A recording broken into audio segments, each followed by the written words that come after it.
Yo, yo, yo, yo, yo! This your boy Really Resili, and you're now building credit with Really Resili. So today's topic, we're gonna talk about collections.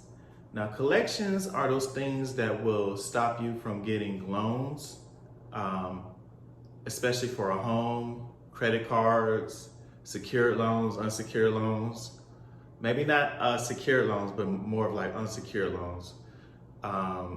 It just gets in the way. So one thing about collections is you only have two options. You either want to pay to delete to get it removed, or just let it stay there and over time let it fade to black. So collections usually affect your credit for the first 2 years. It severely impacts your credit during those first 2 years. And then after 2 years, it starts to roll down, and kind of fades away. But after like a couple years, that collection is not affecting your credit not as much. It's still affecting it just a little in the background, but not as much. So the thing about collections is you have different type of ones. You have ones that come from evictions, you have ones that come from credit cards, you have ones that come from loans. You also have collections that may come from a previous auto loan. It just really depends. So one collection that really affects a lot of people, especially their livelihood, is those evictions. If you ever owe a complex, this is the last thing you want on your credit report, because they will make your life miserable if you want to try to get another apartment. So let's say you only owe $100. You will not be able to get another apartment if you have some kind of eviction or if you just owe a previous complex. So that's definitely not the route you want to take. So with collections, the big question a lot of people have: should I pay this collection off, or should I just leave it alone? So it just depends on the scenario. If you wanna pay it off, I would only pay collections if you're trying to pay to delete and you utilize all your other options to get that collection removed.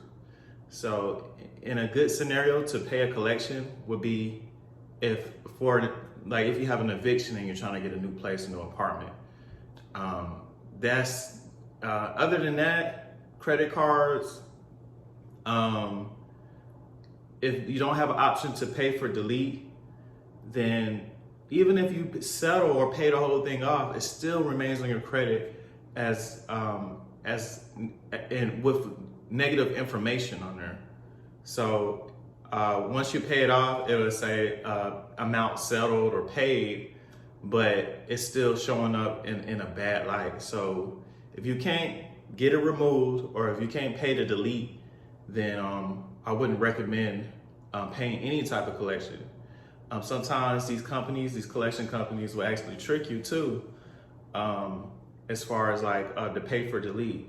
So in order to be successful with a pay for delete, you need to ask for the letter. You need to ask, hey, if I pay this amount, can you delete this off my credit report? But what you want to do before you give them anything, any type of money, you want to get that in writing. Because there's been cases where you'll call the collection company and they'll tell you, oh, okay, yeah, just pay this amount and we'll delete it off your credit. And people have, paid them their balance that they owed, and the item was never deleted. It was paid off, but it was never deleted. So it still looked pretty bad on their credit report. So make sure you always get it in writing. So what they would do, they would email or mail you a document saying that you agree to pay this amount on this date, and by paying this, we will delete this off your credit report. So once that is sent to you and it's, all the correct information is already on that document, then you sign it. Then you're in a better position to pay for that collection.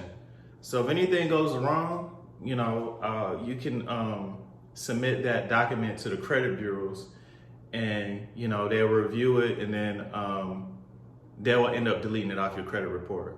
So if a collection agency has drafted up a contract or a document saying that they will remove that negative item and you pay it and they don't remove it, then you know you can definitely submit that document to the credit bureaus, and nine times out of 10 they will remove it. So paying for collections, you know, it is all about strategy, and you got to know what to pay for. So I always pay to delete. Pay to delete. Don't go no other way. If you can't get it off your credit report, what's the point of paying it? You know. In most cases, these collection companies will work with you, but in some cases, they're not going to allow you to pay to delete. So settlement, like settling on a balance, that's not a good look. It's better just to leave it alone, you know, if you can. But yeah, if you have any other questions or concerns about collections and pay to delete, because they both go hand in hand, then definitely drop me a comment below, and we about this thing. Chew.